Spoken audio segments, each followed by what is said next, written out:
Are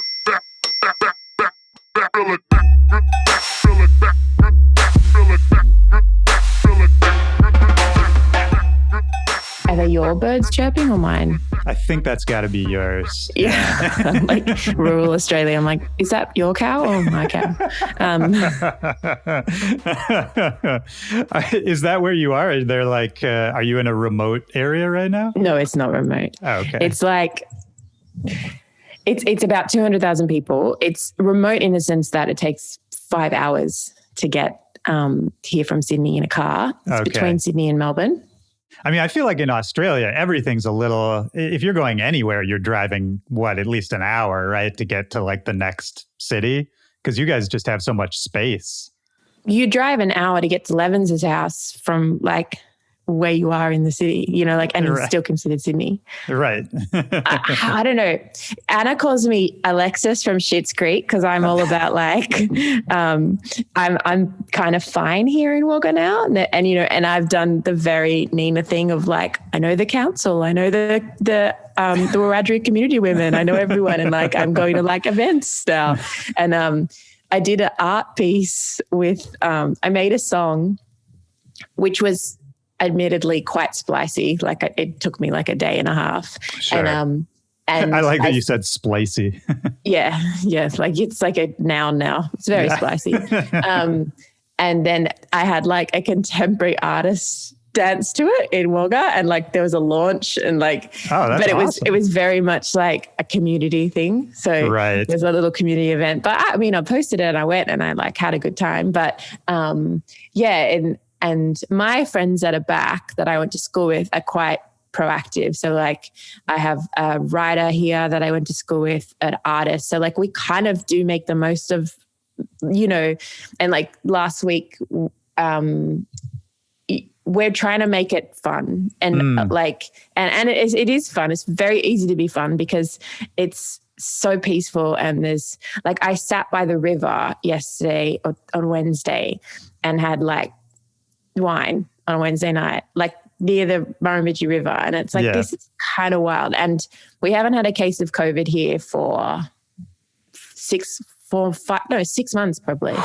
Well, that's amazing. Yeah. Like, and the only downer about the 2020 felt like, the first year that I was starting to feel like, oh my God, I'm actually an artist. And it had felt like, rather than Nina from Triple J, I felt like I was getting great festival offers finally, you know, I was surviving on again. So, cause like I went from having a full-time job and like a pretty hype career and like all this stuff happening. And then the world kind of changed and in a sense of like nightclubs changed in Australia and we had lockouts and all this.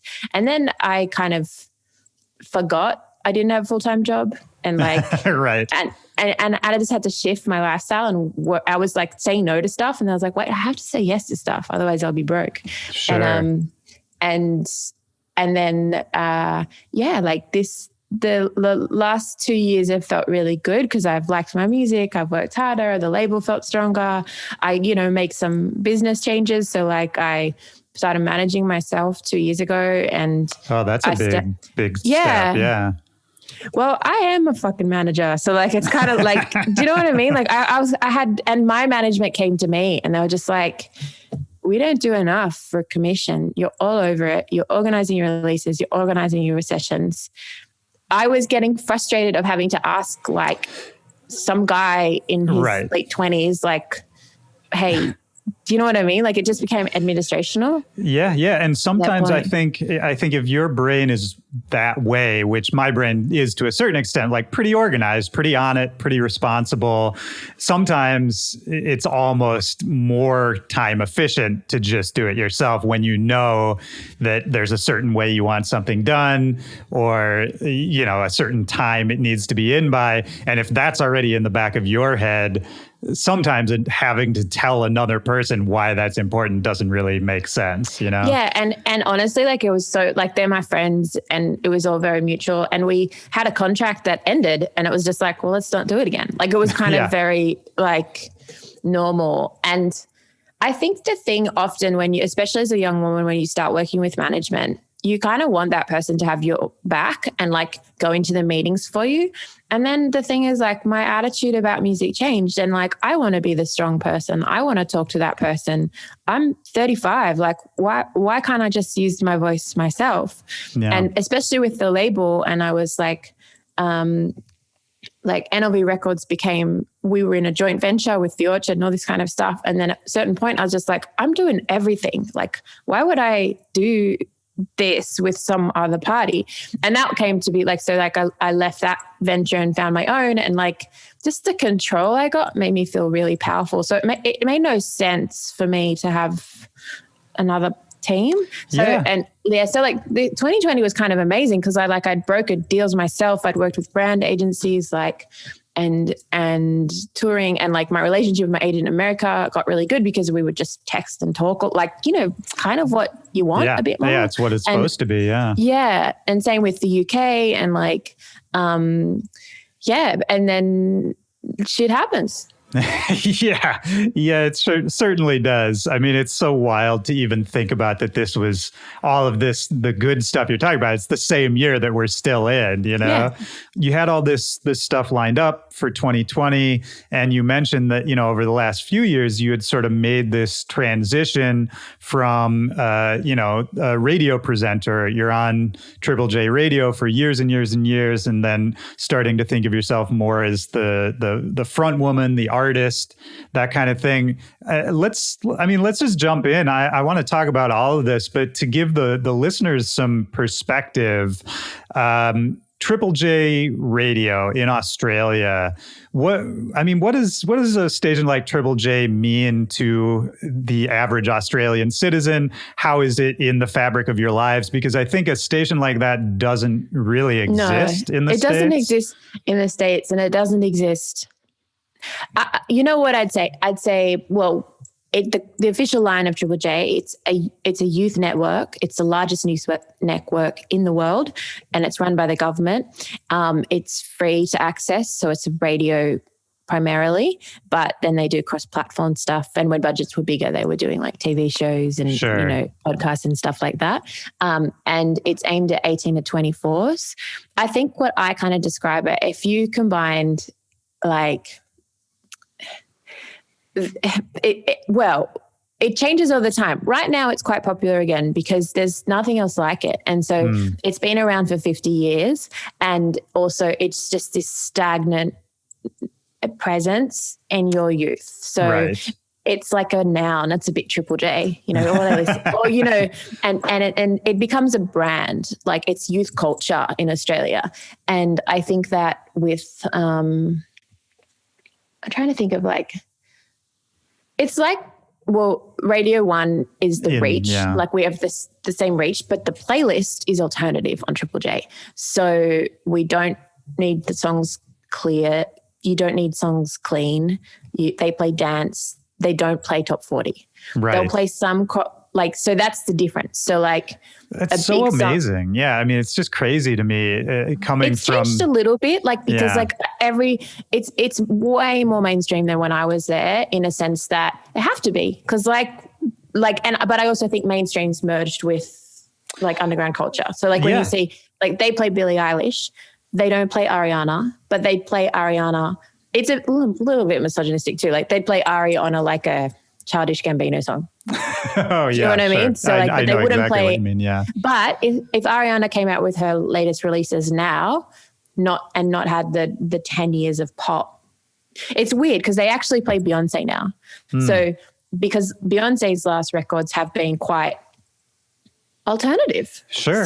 So they've played everything from Lemonade on. Like, right. Yeah, because you know, that she is making contemporary music that fits their brand, and Beyonce's not heard on mainstream radio. But that's true too. I mean, when she started becoming, just shifting where her music landed in the cultural spectrum, she probably was abandoned to a certain extent by the mainstream outlets that had supported her when she was just making party records, right? Yeah. So that's what Triple J is. And for like, I was there, it was my first job, and because I was ultimately a producer first, I was behind the scenes. I worked on every element of the show. Yeah, I ran the dance shows basically. I became the dance person, and it was coming the same time as I was doing a bunch of DJ gigs as Hoops with Anna Lunoe and Bad Ezzy, which was like a collective that probably wouldn't be culturally relevant or possible now. We were playing hip-hop as white girls. As with many things from our youth in those days, right? Yeah, would not fly. And then we did, and I hosted a show called House Party first, which became kind of like, I guess it was just the time of like dance music exploding in Australia, like early 2011, 2012 to like 2015, I think. No, I did that show from 2010 to like 2014. Right. And then maybe more earlier, I can't remember. Like it's so long ago now. And then, and that was like a party show that mixed dance music. And because everyone was like in full like Baltimore club versions of everything, right. I would mix those versions I was playing out with the radio show, and like that became my own, and no one really had done that at Triple J. And I was like a girl running a Saturday night show and mixing and like and doing Ableton mixes before the show. I mean, I want to make sure the listeners understand this is across the entire country, right? I mean, it's a big deal that you had this show. It was like a listenership of like you could get. We're a small country, but you could still get 500 to 1 million people listening to something big. Yeah, that's crazy. So, yeah, it's crazy. And it doesn't really happen now on like even on television because of how much everything's spread out. Sure. And then I hosted the dance shows as well. So as my interests kind of curved towards dance music, and I was, like I was lucky enough to like, when artists would come to Australia, I had a relationship with them thanks to like the Hollowboard and like Low Beats Forum and stuff like that. So there's a few core of us that everyone kind of knew, and then we would have Australia was kind of known for our parties. So like we would have great parties, we were literally like such a hotspot for such a bunch of years because I don't know, just I guess we're a bit naive and like that's a great word. That's a really funny word for it. I mean, you did have that. Yeah. I mean, Australia absolutely did have that reputation. I remember because I was on the Hollowboard too, and I was starting. I remember when we met was when you had officially, because I was DJing for Kid Sister when she came, and you were her DJ. Yeah, and I had to go and I had to get instructions from you. That's wow. Yeah. I totally forgot about that. That's right. Yeah. Yeah. That's when we first like connected. Right. Yeah. It was some gig that I wasn't at for some reason. That's what it was. Right. And then you were. Yeah. She asked me to DJ for her on the run of shows. Right. Which is funny. Yeah. So then I probably sent over the whole set. Man, that's really funny. I totally forgot about that, but you're absolutely right. That's when we first talked. Yeah. So like it was cool. And then I left there 5 years ago, and it feels like a lifetime ago, but then also so like I still have to deal with them because I run the label and I have artists that are on Triple J. So like I do have to still pitch and talk, and like obviously I was there so long. I know the management staff now. Like I don't really know the presenters because they're younger, and but there's a few presenters that still, like there's a girl that does my old show House Party that I don't really know, but every now and then I'll pop in to her, like we'll just have a chat and talk about how she's feeling about it. Because like I think I never had guidance, and I think that it's a really tough time for anyone. Like it's funny because they've had a big turnover of presenters the last couple of years, and listeners are going, what's going on? And like me as a person that was there, it's like, it just happens. Like you hire a bunch of people and then they grow up and they change. Like it just so happens when you do it all at once 5 years ago, then it's going to change in 5 years. Well, sure. And especially for a youth station, you almost expect that change. Yeah. Or you want that change. Yeah. And I mean, it's like America. There's no work for I'm so lucky that I had other interests, and I've made it pretty clear that like, I mean, I don't know if I make it clear, but like, I don't really need to do that again. And unless someone came to me and was like, hey, there's an amazing opportunity. But I feel like I got a radio show in a time when it was a privilege, and like there wasn't many things. So like I had like, I so spoiled for choice. Like one week I had like Jamie XX and Fortet. The next week, I'd have like DJ Snake because they'd all be coming in. I built relationships with these people.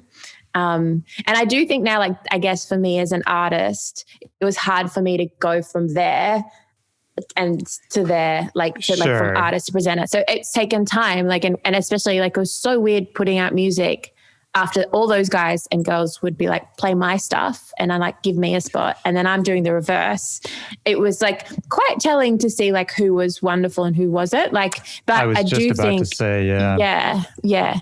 Like I've made some really good friends from that time. Like I can high five the best. Like honestly, like Cashmere Cat and me are super tight. Like we've been friends since that time. He's been like, he put me on tours. He helped me with songs. Like he just was like, didn't care about anything and just like asked me what I wanted to do. And that was like really wonderful.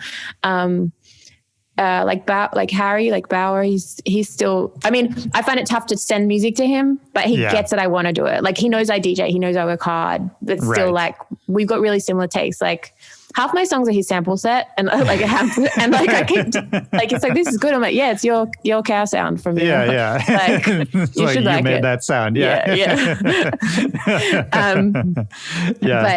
I hear what you're saying though. I mean, it is really interesting to see, because I think everybody goes through this at a certain point when you sort of realize that you kind of have to reevaluate what you thought your relationships were when your position or your amount of juice or whatever it is changes in the industry. Because for all of us, it goes up and down. There's peaks and valleys to these careers.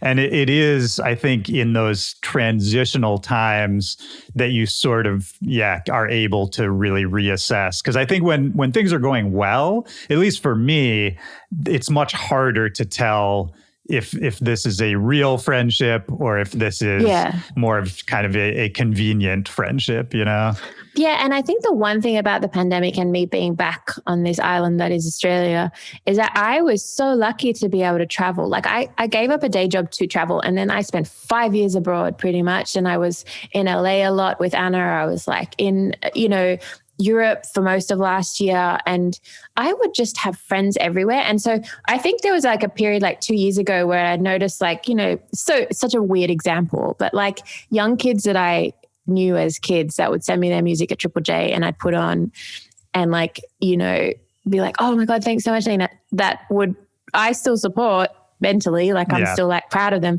And then you'd realize they'd unfollowed you. And it's like, what, you little shits? Like, but then I had to like kind of take the narcissism out of that attitude and just be like, there'd be times when I would feel like, is this cool? Am I a loser? Like, do you seriously things that you think like I'm a female in my 30s, like doing this, and that's tough because I don't have a huge amount of people to look up to.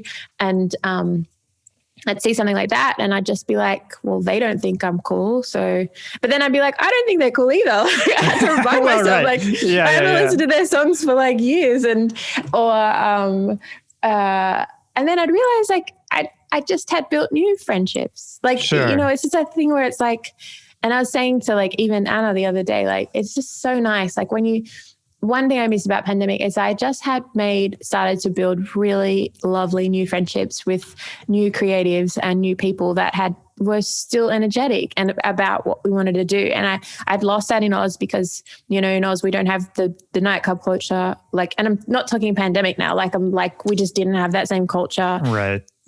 Literally me and Anna are the only, and Alex, like Allison, but she's in LA. But like, it's kind of wild that like we're three women pretty similar ages, like doing this from Oz, but we can't just circle each other with our own problems. Like we need to we need to have other things going on. So. Yeah, absolutely. And certainly, I mean, all of you guys occupy, I think, a unique space in our little niche of the music world. I mean, I always think of you as like a tastemaker's tastemaker in the sense that, you know, like I understand the frustration of, you know, I support this person and they didn't support me back. I've encountered that a lot myself. But when I think of all the people who I think are doing really cool things, I know for a fact that they're fans of yours. Like that's sort of the space I think of you in. So my label was a really tough, like it's been tough running the label because I am putting out music that is no one's doing yet. Like, and especially when I first started, I was just like, nah, we're going to keep doing club. Like we're going to keep doing club music. And it's funny because this last 2 years, I have seen everyone turn to that now.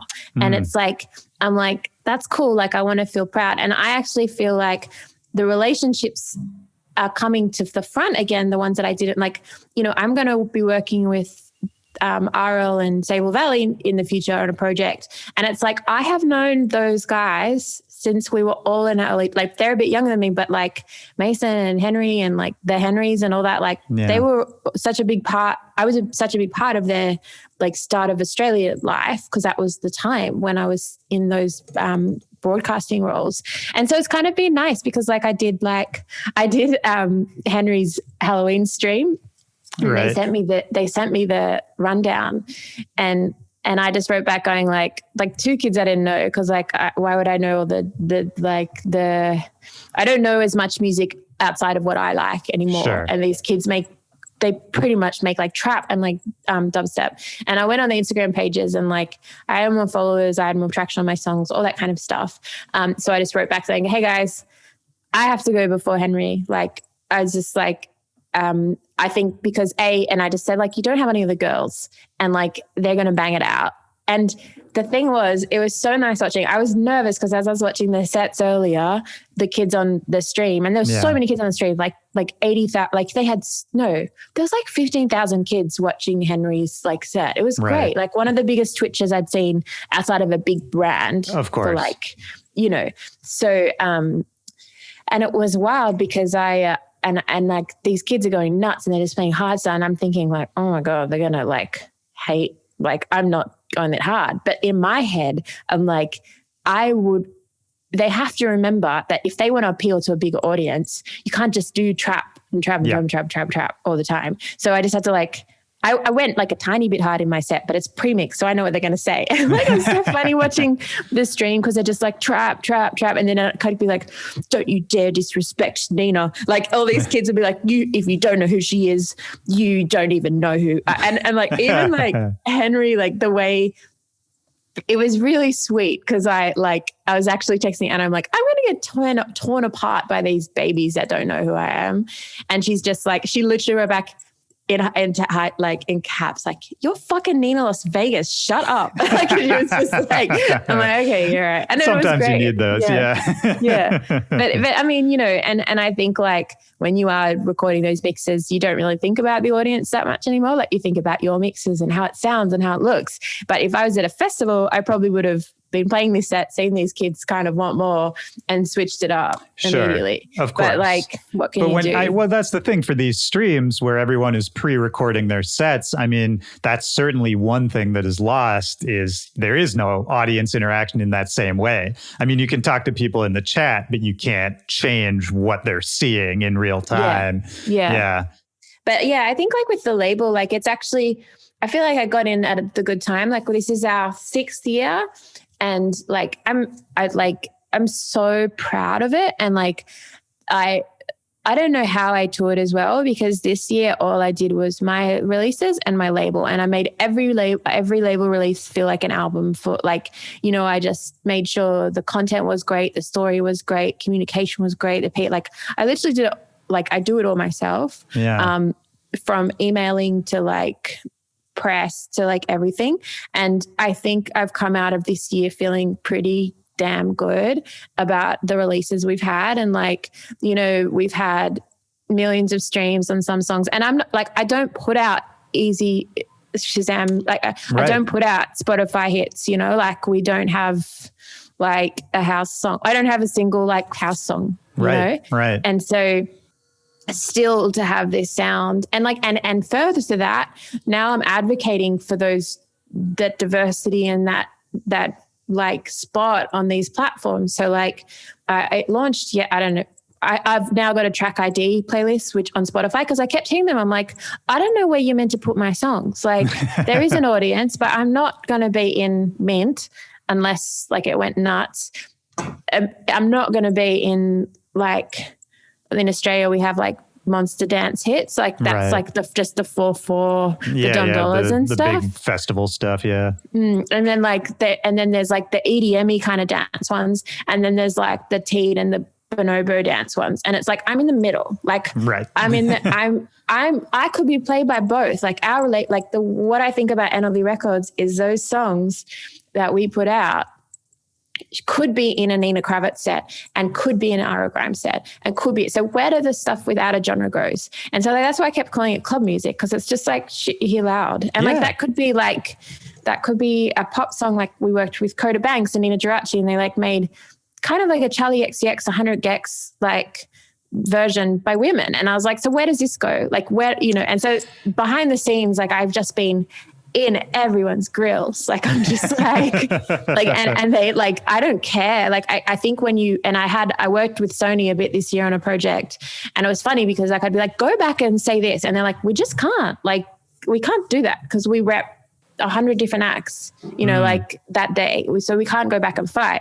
But me, I have like, my priorities are all the same. And so I go back and I write back and I say like I put out this really sick club record called Big Don by Famous Eno from the UK, and Magugu, who's this Nigerian rapper who lives in Wales. I can't remember where he lives, like in the UK somewhere. I think he lives in Cardiff. Anyway, but he was just so great. And then when it came out and the song's hype, and like Skrillex wanted to sign it. So I knew Skrillex liked it because I'd sent it to him. Like it was one of those things where I was like, Skrillex and Drew hit me up when they're in London like last year, and like, oh, he's playing some club shits. Can I have some songs? Yeah. And in my head, part of me goes, no, that's your job. Like work it out. And then other heart is like, I'll just send all my label stuff. Like I was just so like, I just like got over my ego, and I was like, I just sent them a whole bunch of stuff. Cause at the end of the day, if Skrillex plays a song, that is going to do wonders for like whatever artist that is. And they're asking me to do that. So I sent the songs over. Yeah. 100%. Yeah. And I think like sometimes I just get a little bit like this. Why am I paid for this shit? Like, well, I mean, because that is a job that somebody gets paid for, right? That's a semi A&R kind of job. That's a semi, and I think. But also, I love Drew, and like I love. Of course, Sonny. Yeah. I'm not saying this about them specifically, but yeah. But it was just funny because I was just like, and then Sonny went and played like a bunch of shows throughout the UK, and I was getting like people retweeting like, how does Skrillex have my song? Like, it's like, and because and also I did this thing called 3Style through Red Bull, and I'm a judge, and I've done it for the last three or 4 years, and now I have this like really diverse bunch of DJs on a thread. So like it's from Jazzy Jeff to like, Zach and like Four Color Zach and like Craze and stuff, and we all share music all the time. And so like Jazzy Jeff started playing Champion song out, this UK producer, like every set because Jeff had come over and been like, what was that song? And it's a great record. It was a couple of years ago, and it went for like a full 18 months every set. Like Champion was just like, I don't know how he's got it. And then I ended up playing with him in London. I was like, oh, I just got to tell you, like, Jazzy Jeff loved your song. And like, he told me again, like it made a big point that like he's been playing, I can't remember what it's called, but I don't have my computer. Otherwise I would just like, no, it's all good. It's all good. But, yeah. But it's just one of those things. And that makes me feel cool. But yeah, so I sent my songs over, and then Skrillex was like, this one's fire. And I think he loved one of the records, and I then was like, okay, well, I'm going to do my due diligence here. Like they need to meet Eno and like Famous Eno and stuff. Yeah. So I linked them, and then they had a song that Sonny was going to put out, and then Alice was having a break. So like then I got the email back, they're like, and I'd been begging to release it, and then Eno had said to me, Skrillex wants to do it. And I'm like, semi heartbroken. I'm like, but also I would sign with, like, do it. Like, you right, guys. Of course. Yeah. Like, I'm like, go, I totally get it. Go do it. And then when it came back to me, I was like, sick. I know this is a record. Like, Sonny had given like feedback, like we made it perfect. And then, I put it out. And then on the Spotify day, even though we're killing it in so many ways, like, great visuals, great like reach. You got a rinse ad straight away, got a like all the UK targets we met. Yeah. And then no Spotify playlists. Right. And I was like, and so that the new part of me is like, I'm actually like quite into how this is a game we got to play. So like I went and I looked at, it was the same week as like the CEO came out and put more music out. And it was like a month after like Black Lives Matter, the movement, like the pause and all that.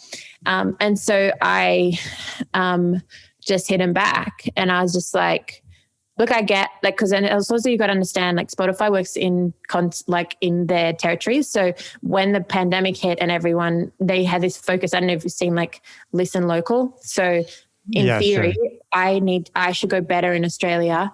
And then if I go well in Australia, then they'll pitch to the US. And depending on your relationship or your label or your distributor, unless you're a priority, you won't get pitched aside from like, it's just really complicated and people don't realize that. So like sometimes they'll say, I wasn't in any playlists. And it's like, well, because you didn't pitch well. Like that's what happens. You got to remember it's business, like at the end of the day. Yeah. So I just hit it back and I was just like, I'm trying to diversify my label. I've set this story up. I get they don't have a huge following. This song is good. These are the wins. Like, and I don't know, like so many white producers live in Oz doing club references that have originated in Black culture. I have like signed like an act for a couple of singles that are doing this. Like, well, why can't you support? And I was like pretty much like just on the phone going like, and I am a female running an independent club label. How many people do you talk to like me? And like, I love that. Yeah, because like I can. Like, what am I going to lose? They've got a weekly wage. Their support depends on my artists and my own income. So I just went in and like I did the same. Like, and Apple's the same, and like and everyone is good there. It's just they have to work. Like I'm not going to bash streaming. Like I'm very much out of that narrative. Yeah. But it's just a big job, and sometimes things are missed, and often people are scared to question it because you're like, I don't understand what happened. And they have this thing, and all platforms, they don't give you feedback. They can't possibly give you feedback. Right. Like they They're getting so much shit sent to them. Yeah. And you kind of get the feedback on the release day or how it goes. Like that's the feedback ultimately. And I just kind of like would kept pushing and it just was like, and now we see, I think that journey's changed because if I change my outlook and if I diversify my label and if I do what I'm saying I'm going to do, and if I focus on like supporting like First Nations people in Australia and signing people of different backgrounds and colors and like lives, then they're going to match their belief too. And ultimately, like it's a very male heavy world what I work in. So yeah. I don't see the point in them not trying to support something. So I mean, that's kind of what I've been doing. Did you encounter resistance when you started being direct like that? Or were they actually, pretty understanding? No, I think the thing I've encountered is I am not thought about. So like, yeah. And this is me, like, I'm actually just not like, and especially in Australia, I kind of like left Australia because I was over it and I was over how it was run. I was over the cliques that made the decisions. I was over like the ARIA club charts and all that kind of stuff. It's just an old school system. And I wasn't invited and I wasn't getting asked to contribute. And so I was just like, oh, fuck this. Like, I don't want to be part of it. And now that I'm back, I'm like, actually, I want to be part of it because I've got a voice and I'm doing something different. And like, we're not getting thought about. Like, currently on the radio, I talk too much shit about whatever. I don't No, that's what this is for. Okay, so like, I was working with a major label, right? And I think I have some pretty damn good networks, Strike Record, like Hit Records, contacts, Creative Vision. I should be agent and A&R for a major label. like it's all run by men anyway. Right. There's a female that like literally, I can't stress. Like I can ask Benny Blanco for a beat. You know, I have those networks that not many people in fucking Australia have. Like, you know? Yeah. And yet I am never in the conversations. And I watch my peers who have done some pretty cool things, but like in cool places. Right. And like get asked to be like senior level of staff. And like, and friends I've known forever will be like, hey, I love this song. Like I'm actually doing like A&R at Universal now. Like, do you want to have a meeting? And I'm just like, no, like for what? For my ideas? Right. Like, exactly. Free ideas. And that's where I'm like, and so that's why my label is like, I work with Ditto. And so we have a really good deal and I make decisions. I own the masters, like, you know, like all that kind of stuff. And the artist owns the masters, obviously. Yeah, of course. Well, and I mean, what I like in everything that you're saying here is I think it's a relatable position, I think, for any artist at some point in their career to feel like I have a lot to offer, but nobody is noticing, right? Like that's a relatable feeling. But what I like about what you're talking about is that as opposed to becoming bitter or as opposed to just stopping because it's not working, you doubled down and you started really advocating for yourself and seeing results from it, right? Yeah. And I think the other thing too is that like, there's a lot of like, especially, I don't know if it was the same in America, but like in Australia, because there's no gigs and it's a tough time for like management and labels, they started like publicizing themselves. So all these like industry newsletters would be like new signings of staff and like right. a chat with this manager about he did this. And it's just like, what the fuck's going, like, you know, like press releases about decisions. And I was just like, this is so like dick swingy, like it's crazy. So I've got comrades here, like, you know, even like, like I do talk to, like a lot of people aren't the same, like Nathan and the Future Classic team, they just do their thing. You know, Astro people like Cos and Pat, like Cosmo's Midnight, like two lovely twins that I've known since they were like 18 have produced a BTS song. You know, that came out yesterday. And like their manager is one of my good friends. And like we are we're going to build like a network of people that are doing stuff. So then when the formal old school shit does crash, because we also can't, like, side note, we can't do Me Too's in Australia easy because we have defamation laws that will make it really hard. Oh, that's interesting. There hasn't been, because there's so much dodgy shit in those old school offices. Of course. In the same way they're here, like weird old men working with like 18-year-olds, like very weird. Yeah. And like even pictures can turn you off. You're like, what?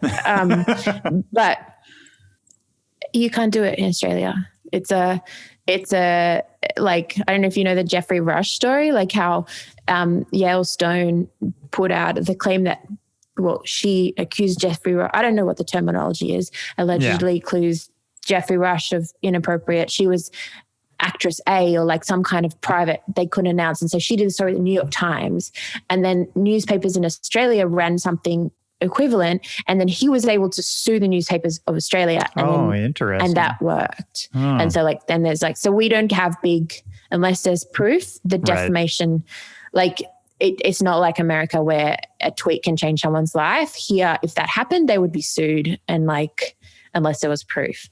So that's why it's been really strange. And in the pandemic, a few things came out, like some weird managers and like cover photographers, because there was allegations. And what ended up happening is that there was so many allegations that the accused came out as the perpetrator. Like they're like, yep, that's true. That's me. That's what I've done. They're not going to jail. Yeah. They're just... Yeah. Well, I mean, then that's the thing, they just admit it and they go home. Right. Like, yeah. You know? Do you think that affects them in the long term? Like, having the accused who then admits their fault, do you think I guess I'm asking you, are you saying there's less consequences for them over there? 100%. Yeah. Yeah. I mean, I actually try not to get involved in that. And like, also sadly, I'm a little bit like, there was a particular photographer that came out, and a young artist, Jaguar Jones, started hearing stories about it. And then she posted like, has anyone else got stories? And she got like 160 stories of young women. And he had reached out to me to get a photo of my artist, Coda Banks. And like, you look at the page, it's beautiful. He wants to do a cheap shoot. And I linked it. He was in Sydney. Like, and so we did that. And then he came out. It was so funny because as it was happening, I just presumed it was the same guy that I knew that was kind of a bit feral a couple of years ago, and I didn't think anything of it.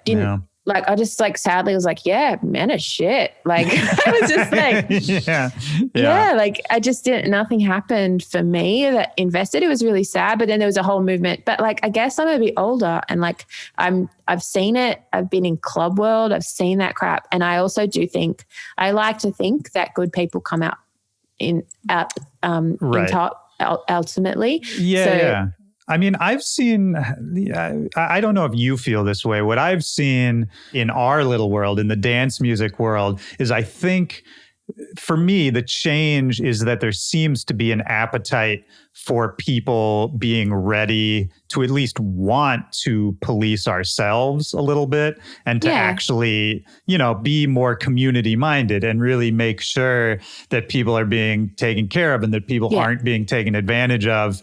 And that, to me, that gives me heart. The bigger questions of sort of how do we handle these issues in general, the legal versus the public, all that I don't have a good answer for. But what does give me hope is seeing the community just take an interest in it, period. Because I feel like when you and I were just starting, whatever it was, 10, 15 years ago, I don't think that same appetite. I think people were much more willing to sort of just shove stuff under the rug. Yeah. And little things like, so I got Roscoe to do a remix for me because I'd seen conversation he's had with, like, I think he kind of went in where he was having some pretty valid conversations with Dirty Bird about their lineup and like their roster and stuff like that. And, Roscoe's iconic, iconic and a lovely guy. Like Wayne is like one of the best. So he hit me up. He's like, I really like Impossible that I'd written with this young MC out of London, Tai Chi Rose. And I was like, yeah, I'd love that. But I said to him, but I want to make sure that you get royalties, or like, how are we going to do this? Yeah. And so it was funny because it's just a simple process. Like when you think about remixes in standard, you don't get publishing, you get a buyout. And so if that song goes well, you've just given over your idea. Yeah. And like you get the flat fee, that's it. But that's not fair. Oh, no. At all. But it's what we've come to expect. And so like when I get pushback from people like a couple of years ago, I'd be like, well, that's what I do. So like, why would I share it? And like now I was just like, well, I want to offer him a fee. I want to offer him a cut. So like he now has royalties. So I worked with my lawyer to come up with something fair. I'm also indie. So like I don't have a huge amount of money and it's pandemic. So I'm like, all right, well, I'll pay for the master. I'll pay you a certain amount of money. And then once you recoup that, you get 20% of the master, like the royalty. Like, you know, we just split it pretty fair. And thank goodness, like, because it's going really well and we'll make money off it. Like, Slink's gone really hard and like supported me and him. And so like Slink's doing some really amazing work in Spotify, curating stuff. And so suddenly like this song is like got 200, 300,000 streams. And I just am feeling I can sleep better at night knowing that it's a fair deal and that he's done this work, made me look better, and we have he's going to get money off. Like, you know, it's just so like simple things like that that we just change it. And now like I've totally revisited, like I'm doing the back end work to make things fairer. So, you know, especially in dance music where there's often features, like that conversation is not just a given anymore. If you're going to have someone feature on the track, and especially if they are Black or like person of color, they get the choice to they have to have royalties. Like, it's not a question anymore. We're not buying anyone out. They wrote the song. They deserve what they have. And like, it's just so funny that it's just become so standard that like sometimes in dance music, there's not even a feature artist in it. You can hear a woman's voice. It's like, what's going on? Right. You know, like little things like that. And I'm not saying I'm a martyr or anything. I'm just trying to do things that should be done, right, and they become standard. And so even I spent like this year really focusing on my label deals, like it's artist friendly, when they get their masters back, like it's just a license deal. So like, how does that work? And like really simple conversations that, and making sure that everyone has an agreement. So just people, and even like looking at some threads where people are like, oh, I haven't seen this money. Well, no one told you. You got to have, it's a business agreement, and you have to work out how to get this money. And there are bodies like in Australia, we have, is it ASCAP in US? Yeah, there's ASCAP. Yeah. So like it is their job to protect songwriters, and no one realizes that if you get royally fucked over, you can go to them and say, I've been royally fucked over. And that is their job in that they should theoretically, theoretically.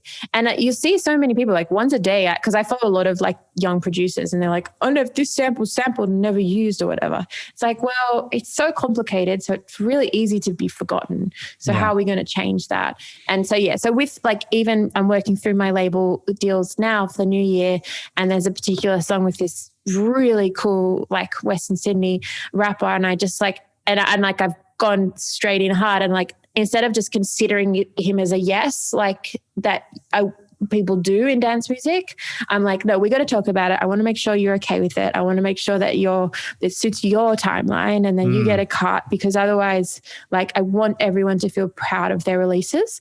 And so like my that's the kind of back end work I'm offering for the artists now. And I make that really clear that I'm signing more, like in the new year, there's going to be more releases, and it's diversifying slightly, like a little bit more garagey, and like there's a few kind of pop acts, and I'm really trying to work with First Nations Australians, so Aboriginal people. Sure. But that's like, unfortunately, there's very few, if any, club focused artists in that community. So I'm going to prioritize that in the new year. And like, that's how I'm going to initiate change. And so like, I love that, because that's just making a space, right? I mean, maybe one of the reasons there aren't as many in that space is just because there isn't enough space for them, right? Well, and no one knows the journey. And if you think about how I feel left out of certain conversations, imagine how like a young Aboriginal woman would feel who's trying to make dance music. Well, I mean, can we talk a little bit about how that sort of got on your radar in the first place? Because you've been, I think about even like the Heaps Decent organization from way back in the day. And I would guess a lot of my listeners don't even know what that is. So, I mean, can you talk about sort of how that started, what that was, and just how these issues really came across your brain in the first place? I think in the first place, like my dad's an immigrant. So like he came from Egypt to Australia, and I have a white mum. And and I grew up in a country town like Wagga. So I always felt a little bit different myself, even though I'm very much white appearing. I'm, pretty loud and confident. And so, but were you always that way? Were you a loud, confident kid? I don't think I was definitely confident, but I don't think I was like performance wise, like I was always on stage and stuff. I think and I've always quite an activist. Like I was always, I was never naughty. Yeah, I was not naughty. I was more political, and that's driven from my mum. So like there's this, we had a substitute teacher for like a year and a half during HSC, which is like the finals for music. And she was horrible. And she was like, obviously now looking back, like not a happy woman, shouldn't have been a teacher. And I still remember like I organized a strike because I was just like. Wait, how old were you? Like 17 or 16, yeah. I was just like, this is like fair. Like we can't, like I was lucky enough to go to music class and have music teachers outside of school. But I went to a public school, and not everyone had that. And we had to prepare for exams and had to do like, and we'd go to class and she wouldn't be there because she was obviously on mental health leave now looking at it. And it's like, you can't do that to kids. Like, we're going to fail. Like, right. if you don't show up. And because it's Wagga, like they didn't have, and a music teacher is just, high school music teacher is, I think, the last thing people want to do. So like they just couldn't find another teacher. Well, I mean, that's interesting because, you know, earlier you were talking about how you felt like it's only recently that you've sort of learned how to really advocate for yourself and be confident in that. But I mean, to me, it's starting a strike when you're 16 because you feel like your needs aren't being met. I mean, that is strong advocation. But I don't know if that was like, it was more organizational. I was in SRC, I was a school captain. Like, I've always been that person. Yeah. Like people know that about me. Like I organized, it's just so indicative. Like I organized the high school, like the year 12, like finishing like party. Oh yeah. Like the mystery bus tour. at Wait, 17. Mystery bus tour? Yeah. So it was this thing that country kids used to do because we've got farms everywhere. So you'd go to someone's farm and just get totally fucked up. Right. And you'd call it the mystery bus tour, but you'd have to hire buses. Like that would be it. Great. So, that sounds awesome. Yeah. And my mum was working, she is a teacher by trade and then became in the kind of departmental side. So she's in education. So she, at the time, she was the drug and this is just too wild. She was a principal at the Juvenile Justice Centre of Wagga. So like, that's how I got into Heaps Decent. So we'll go back to that. Sure. And then on top of that, she was a teacher who dealt with drug and alcohol problems. So she would liaise with the cops. She would talk to the teachers, like how do we go through learning this stuff? Meanwhile, her daughter is organizing literally a piss up. Right. But I organized notes from everyone because mum had told me that if you do it on a private property and if you write, so I made everyone in the school, like, and we had like 200 kids in our year, like we had a big school. There's only like 3 schools from like 3 public schools in the area, but so there was a lot, like they weren't like tiny schools. And so I organized like, it was a fee, a t-shirt, so already making merch, like a t-shirt, 3 buses. I hired 3 buses, a DJ, a St. John's ambulance. So like I got like, just in case anyone got really, like I got ambulance. Full on, yeah. I got in so much trouble from the principal because they told me not to do it before the exams, but we did it anyway. But the principal's son was in our year and he went to the party. So I was like, well, hey, you knew.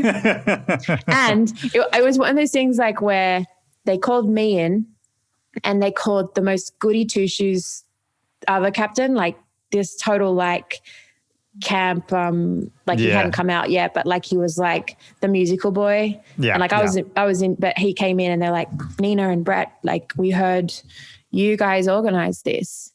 And in my head, like if they'd asked me if I'd organized it, I would have said yes. But because he said you guys, that was wrong. So I was like, no, we did not organize this. Like we didn't do this. You give me my credit. Yeah. Yeah. Like, so I could comfortably, like I would have told the truth if they asked me, but he was wrong. And he accused 2 of us and that I was all me. Like he had nothing to do with it. And I remember Brett walking out, I was like, Nina, I hate you. Like I hate you so much. But we're like still friends. But yeah, it's kind of funny because like that mentality has always been in my life. So my school friends and people that know me from school are not surprised of what I do. Right. Like, and even the friends that I knew like when I was like 18, first in Sydney, like my uni friends, like I started the uni, like I did design at uni, which is so random, and sound. And that's how I got into music and radio. And I started the college club for design and all this stuff. So no one's really overwhelmed by my energy. And even this side of like now that I'm like stepping into like more the business side and like more kind of like the behind the scenes as well as performing. Yeah, no one's like, wow, it's crazy how you like, no one's ever said that. They're just like, yeah. Be like, yeah, that checks out. Yeah. Yeah. Yeah. She's always been like that. But in terms of, I wasn't outgoing in a sense that like, I didn't, and kind of like now I can talk to you and I'm very social, but like I don't think I'm ever the life of the party. Like, you know what I mean? Like, you know, people that like, I do. I definitely like, I'm not someone that drinks that much. I'm fun, but even just like I can happily listen in a setting.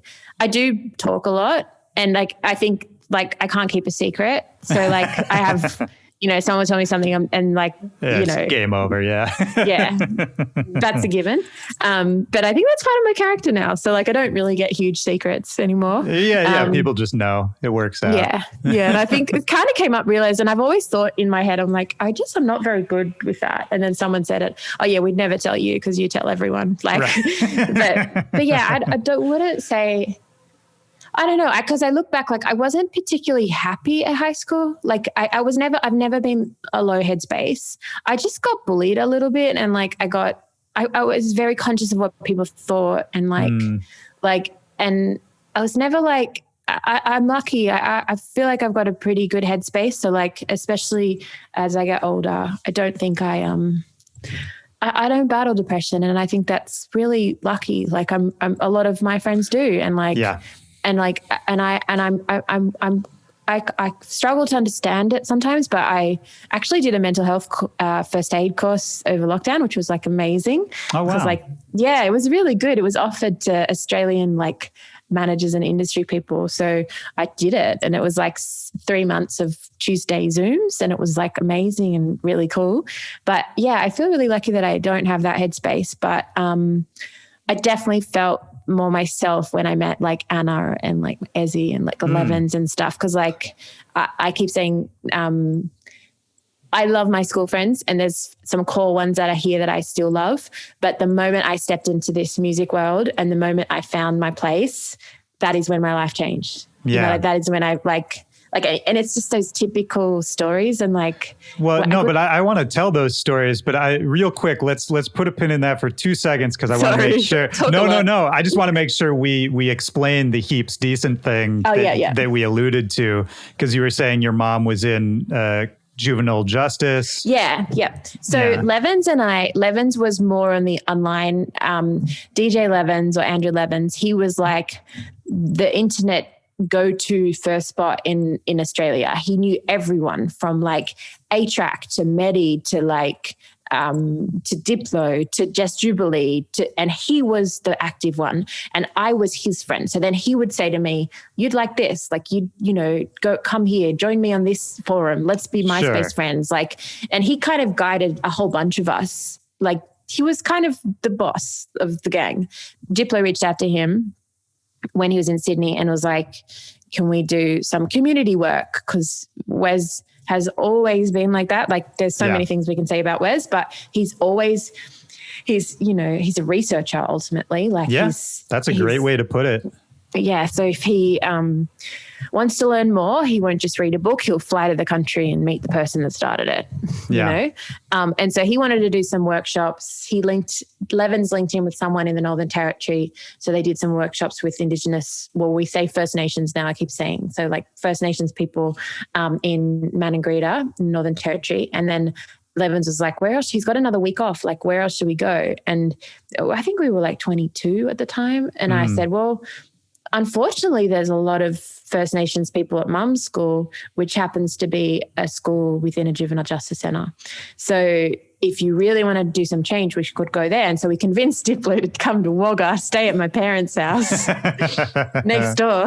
And we started this workshop. And then he's like, well, do you guys want to keep doing this? And we were like, okay, like blindly. So of course. You're 22. Yeah. Yeah, of course I want to work with Diplo. Like I remember now, I put together a plan like for him and presented it to him. He was like, yeah, okay. Like he didn't even read it. Like, oh, of course he didn't. I still remember I put together like a plan for Heaps Decent and he called it Heaps Decent because of Mad Decent initially. And because we say heaps a lot. Like, yeah. And so anyway, Heaps Decent then, we kind of kicked it on ourselves. We did the odd workshop. Mum would help us out and like get us in a system. We were totally inappropriate at times. Like, you know, we weren't like MIA did one because Diplo linked in. And so MIA was like our God. And so suddenly Wes is like, can you look after Maya? They were still kind of, I can't remember, they were dating or whatever. Yeah, Can you look after Maya and like do some workshops with her? And we took her in to a juvenile justice center in Sydney. And the song is so sick, but it talks literally about like fuck the police and stuff. And the Right. juvenile justice center were like, what? Like, they're like, what have we allowed you to do? Yeah. And we weren't allowed back for a couple of years because of that.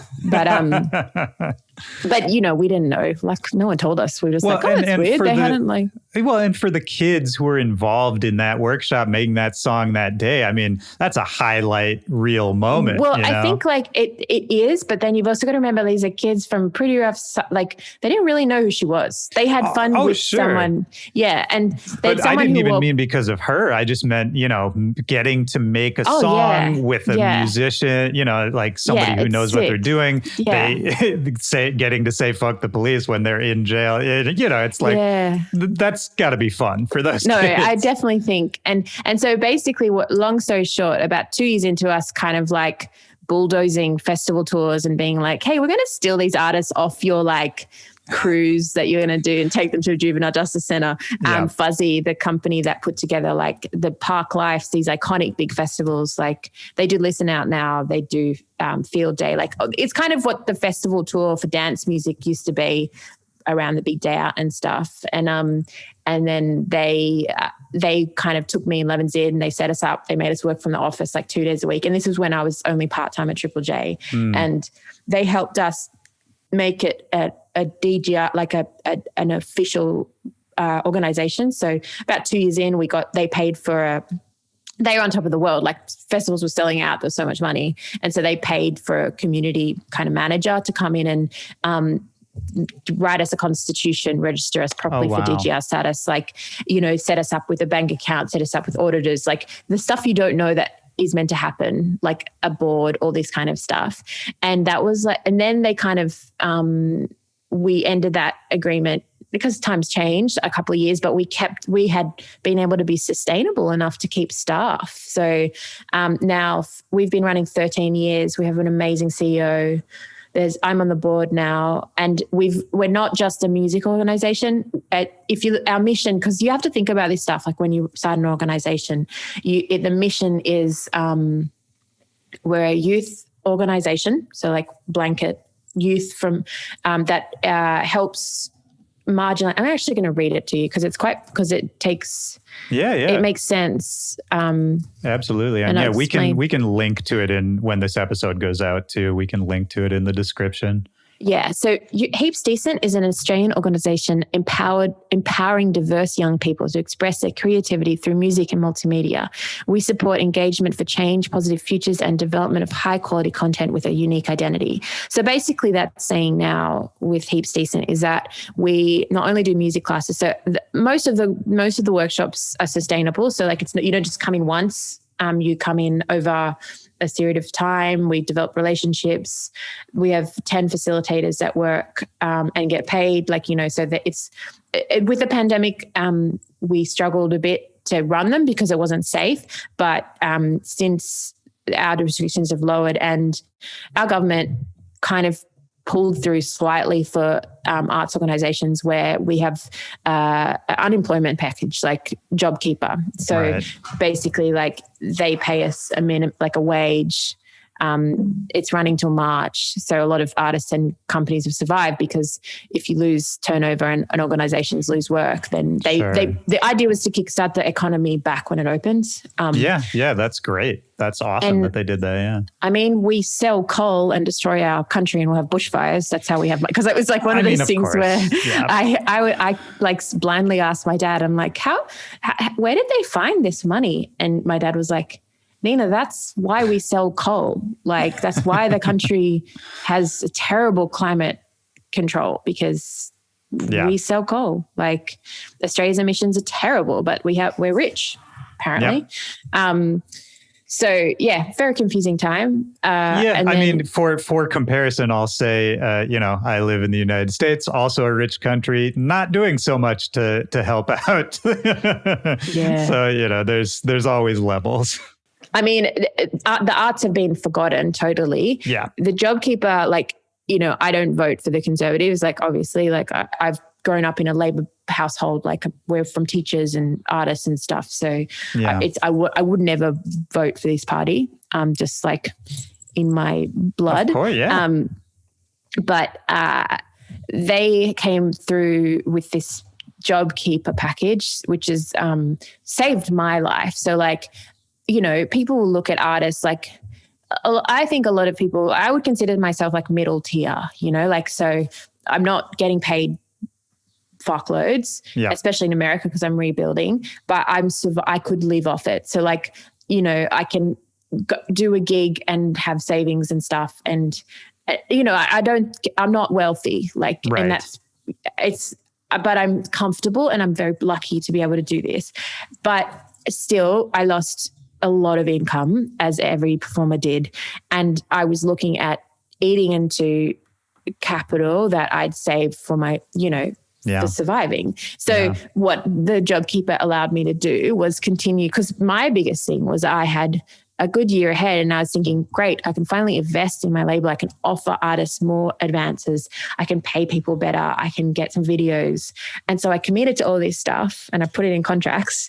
And then then the world changed. Right. And suddenly I'm like, oh my God, I've like offered like, you know, $30,000 to people and I don't want to take that back. Right. But, you know, it's a business and now. Yeah, no. And so I didn't. So, but the JobKeeper payment allowed me to keep working comfortably. But having said that, they've dropped it. But the arts haven't changed. So other industries are kind of doing better in Australia because we have less, like, you know, people can go back to, hospitality is still pretty dire, but, you know, some coffee shops are fine and like cinemas can reopen and all that kind of stuff can happen. But the arts, like and clubs are going to be the last thing open. Yeah, it's rough. The last. It's really rough. And even for someone like me, so I have spent heaps of money on an American visa that I can't use. You know, like my visa, like, I could live there right now and I'm not even allowed to travel. Right. So that, you know, like it's just like so much wasted. And the fact that my career as well was very much overseas and now that we can't go, like it is good to be home because there's a chance of doing some festivals in March that I'm on. And like, I do have a gig on next Friday, which is, they're all sit down and sit down shows are so weird. Like I've done like 2 now. They're the weirdest, like playing club music, like so weird. It's just bizarre. I mean, here we're doing, there's drive-in shows here and that is also very, very straight. You know, it's like, it's cool. I like that music finds a way and that we're all trying to figure it out. Yeah. And it has to, like, I used to be like, you can't do that. People are suffering. And now I'm like, no, we have to work out how to do it. Like, yeah, I mean, it's got to happen sometime. Right? Yeah, totally. Yeah. I just think people have to do it well. Yes, absolutely. And it's definitely all over the place right now and everybody's got their own idea of it. But, you know, I think we'll get there. I mean, it makes me think of, you know, you were talking about how you were sort of rebuilding in America and how you've kind of gone through this sort of career reinvention over the last few years. But I wanted to sort of frame that by talking about where we put a pin in a second ago, where you said that moment where it all changed for you and you really jumped into music for the first time in a serious way. And, you know, meeting Anna Lunoe and meeting these other people who would be influential and important to you. What was your life like at that time? I mean, how did you come to really deciding and knowing that music was going to be the thing that you were going to pursue? Well, I've never really had a plan. I just have always done what I like and it finds a path a bit. So the radio I definitely fell into because I liked engineering. I'd done this sound major at uni and I liked I liked being in control. My MO is kind of like do what no one else is doing a bit. So like I've always wanted to do something where there's not much competition. Yeah. And like I can still remember like in my design class, so it was like a really good school in uni, the electives, the most popular elective at the time, this is what like early 2000s, was photography. And everyone wanted to do it because it's like that's the typical thing you would do in the 2000s. I don't think people do it in the same way anymore. But I'm like, I saw how many people were doing it. I'm like, I'm not doing that. And so I did sound. And I was like, I was one of two people that did it. And I was like, cool. Like, and I was like, no one's doing this. Like, this is going to be so easy for me to get work. Like, and that's how my brain kind of worked. Yeah. And so then with Triple J, I was like, I walked in and I did an internship, and then they were like, you know, you can it was next door to my University of Sydney. And I just was like, I applied for official internship through the system, and then I got it. And they're like, okay, so you get the coffees and you do like just all the stuff. And I was like, oh, I can use Pro Tools. And they were like, what? Like, there's this 18-year-old girl that's like, and so I ended up getting an internship with another show because they found out, and being unpaid. And I got like, I was literally doing the guy's work. And I still remember to the day, the boss, like the main boss, who's now like head of radio at the ABC, walked in, opened the door, was like, who are you? And I was like, oh, I'm Nina. I'm interning for Derek. And like, this was before everything was official and he had to perform it. It's like, what? And he's like, what are you making? I'm like, oh, this package that's going to air like tomorrow. And the next minute, the head of resources or like HR came in. It's like, we need to get your number. And because they got in trouble because I was doing actual work and they were getting away with not paying me. So it was like, I kind of walked into this back path. And the thing with Anna and DJing is like, Anna's pretty similar. Like we don't want to do what everyone else is doing. And so the parties happened, the DJing happened. My friends Levins and all the boys were doing all this. And I was like, why don't we do a party where the girls do it, you know? And was the music and the thought to DJ, were you DJing already? I pre-mixed my first set, as Levins loves to tell everyone, like the whole thing, an hour on Pro Tools, one track, and I just faked it. And then he never booked me again. And I didn't realize I'd never touched the thing, so I had no idea how to do it. And I just thought this will be so cool. And then the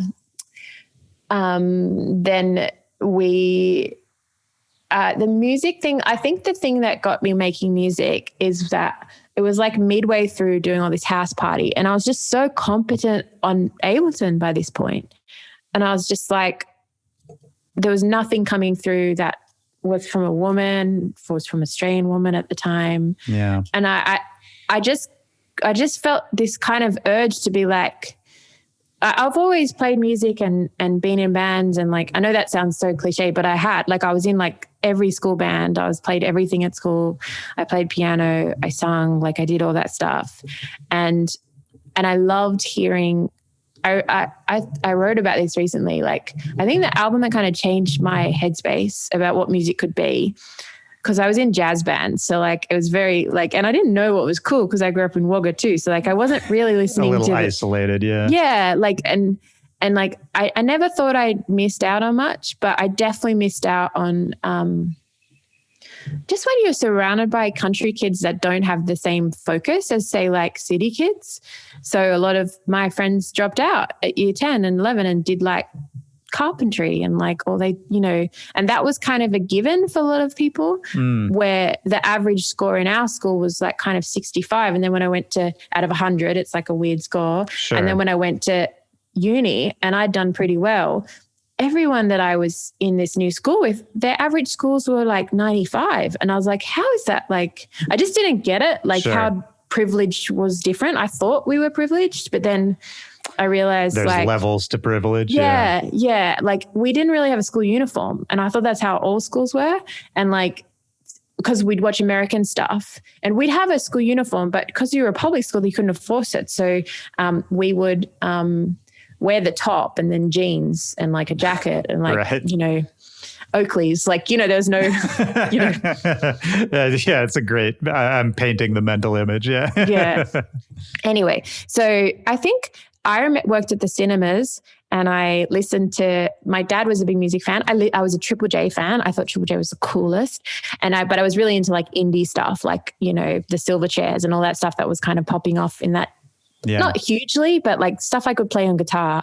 I love Jamiroquai, like I always did. So I like was weirdly into like funk and like electronic in that way. I like dance music. Jamiroquai is a good like starter drug to get into electronic music. It was my first concert. So Dad drove me. Yeah. So Dad drove me to Canberra with my friend Kimberly Smith when I was in year 10, and I saw Jamiroquai, and it was just like the best thing ever. Yeah, that sounds awesome. I'd go to that right now. Yeah. And then and that was 2000. So like think of the songs then, like that was like Cosmic Girl, Traveling Without Moving. It was Return of Space Cowboy. It was like the best ones. Like I think Love Philosophy had just come out. Like that was probably like the peak, like the full cocaine car peak for JK. Like yeah.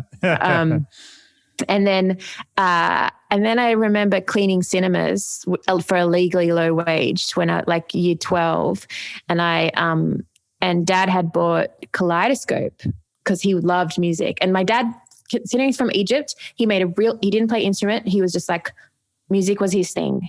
And it's still, so he's like, I've got his computer, and like he like, my dad's a pretty special guy. So like he's an artist. He has a project where he takes photos. Like he just does like in his like 60s now, he's just doing like little art projects. So like that's cool. He has like a project where he takes photos of strangers it's also like, come on, Dad, it's a bit embarrassing. He'll take photos of people with iPods or headphones on and ask what they listen to. And he did a big exhibition called Global Melody. So like it's all about. That's kind of cool. So he loves that, and he'll do like interactive stuff. And he does a thing where he posts a song he plays every day at 11. So he's always loved it. So if me or my sister were like, actually this No Doubt song's pretty cool, he'd then order it in, because we wouldn't have the big seat, like we'd get a delivery and Dad would just buy we kind of use it to our advantage. I'm like, I love like, so we'd then take the CDs, and Kaleidoscope was something the only advantage about doing these early morning cinema sets, like cleaning. Again, I was paid like $5 an hour, and I think there was even like a union fight after I left because they were like they used the kids to clean the cinemas. Like so weird. Now. Yeah. Like, that doesn't seem right. Like so weird. And we got to listen to music in cinemas when no one was in it. So I remember listening to the Gorillaz, and I listened to Kaleidoscope Khalees every morning, like one summer. And I just couldn't get over how the Neptune sounded. Like I was just like, how does this, like this is surreal, like a whole world. Like, and I loved how weird her voice is, but how perfect the beats were. And like Pharrell's like production on that album is just like iconic. Like, oh yeah, amazing. It's like amazing. And that's when I was like, okay, electronics for me. And then also I liked computers, and like my dad was like, we always had the new computer. We always had everything. Sure. So I really knew I liked to be on the production side. And so then that kind of mentality to being behind the scenes, to work the software, like I wanted to be the person that knew how to do it all. So I think that's kind of happened. And then like the music, I felt like there was a gap. And that's when I started making music. And when I realized I needed more time, I quit House Party. And then when I realized I needed more time to travel, I quit the main show, because I was just like, I can't do everything at once. Right. And that was what, like 2014, 2015, something like that, when you left the radio job entirely? Yeah, 2015. And then like I still worked, I traveled. I'd been given the opportunity to play Coachella. Like there's just a few things that just felt like, okay, it's time now. Like I have to do it. And even now, like I don't work on music every day. I'm not like Swick. I'm not like, I work like I have a job, and that's because I've had a job for 11 years. So what I'll do is I'll block out a week and I'll work on music, or because this year's been so busy for the label, the music's been the fun part. And so like what I'll do is I'll work on it at night or like on the weekend. And I don't know, like that mentality kind of helps me, because I feel like I'm doing something for me when I'm allowed to, rather than feel like it's a job. Yeah, absolutely. I think that I talk about this on this show all the time is, for doing what we do, you have to, if what you love and what you're passionate about turns into your job and turns into something you rely on financially, that can make it not fun real quick. Totally. And I feel like I really like music like that. So, I have been writing a lot, but it's kind of wild. Like I have a song that I'm trying to finish, and I literally let myself do it on the weekends. Like, I don't know, it just feels kind of nice. And you like, can look forward to it, right? Yeah. So, and I actually really like all the music. I've made more music a lot this year because we've had more time, and I've been working on a Splice pack for like 18 months. Like, I swear, like, it just takes forever. Right. Because I use so many Splice songs, I'm like, I have to like, yeah, you got to make sure. I'm like, keep them separate. Did I make this or did someone else? And like, honestly, I know that sounds silly, but like, I'm such an editor, like I'm such a radio editor. I'm such like a curator that something like Splice has encouraged me so much, because I would struggle with like, I don't want it to sound just like that. Like, I want it to sound different. And like, I kind of am more interested. Like, I'm actually a bit like, I found myself weirdly more and more interested in like, the Twitch production stuff has changed my headspace a little bit more, because I feel like I could really, I love watching it. Like, I love watching how people make it. I love how people work synthesis. I love like my list of shit I want to buy has just changed, because I'm just like, I just want that sausage fatness plugin. You know, like I just want like something the old that standbys. And it's just endless, the possibilities. So is that something you would think about doing, like making a track on Twitch? I don't mind. Like, I've been actually, because I don't know, well, everyone's freaked out this year and you can see that, but the platforms now are noticing it. So like, because I run a label, like I'm in these meetings with like Twitch Australia called, and they're like, what are you guys going to do? And I'm like, full transparency, I'm not spending 7 hours on Twitch. Like, I can't. Yeah. I don't have the time, and there's enough people doing it. So we team up with Future Classic a little bit, the label does, and I don't really want to do it. However, then the same kind of conversations happens with TikTok. I find TikTok a little easier and more fun. Sure. So I've been doing some like TikTok studio things. No one's watching. Like, I don't have the following there. Right. But I actually don't mind just putting it up, because like for me, TikTok feels like I'm 35. I'm not going to be doing dances. Like, but I don't mind just trialing and erroring, because no one's looking at it yet. And the moment, you've got to have faith that the moment it goes well and something goes exploding, they'll look back and be like, oh, like, you know, and I kind of am trying to work out the game a bit. So like, I'll make a beat. Like I made like a nightcore version of Lonely by Benny Blanco, and I just filmed it as I was going, and and then I just edited it really fast and I put it up, and no one really saw it, but maybe the next one that I do goes nuts, and then they'll go back and be like, oh, actually, because if I can like show that women can do this, and even if I'm hashtagging like female producer, which is something I never thought I'd do, but like that is change to me now. Like, I'm kind of like, I'm just going to roll with it, because that might help it. And, you know, there is, and again, there's not many women doing it. So that's why I'm doing it, because like, I think that I think my social media attitudes changed a lot in the last couple of years, where I used to share everything. Like, now it's like, no, this is my business. And if a young girl saw it, I want her to think I'm cool. Like, that's all I care about now. Yeah. Like, I don't care what other people think. I want the young girl that's thinking, maybe I could DJ, maybe I could run a label, maybe I could make music, to see what I do. So then that is a bit more exciting. Yeah. No, that's beautiful. I mean, you know, how do you, in this day and age, how do you think of yourself, and sort of what's the most exciting part of what you do? Because, you know, you're doing so many things at the same time. Is there one thing that you're more excited to spend time on? Is there one part of it you're the most passionate about? Like, it's so hard to answer that. I mean, yeah, that's a big question. But I'm also just, I can't stress, like releasing something is such a win, but also having a Friday where you don't have a song out just is a better sleep. Like, I can't tell, like, it's just the anxiety that builds up. But then I've kind of realized now, like, even I put out this song a couple of weeks ago called Sun Vocus by this kid Laces, and Laces is 21 out of Melbourne. He makes his music. He made a lot of it mixed in lockdown. He only has headphones. It is so immaculately produced. Like, it is wild. Almost like it's a moment. It's beautiful. And like, I wouldn't necessarily, like, I can't imagine too many DJs in our like EDM playing it, but you could make a cool edit of some of the drops, like they're wild.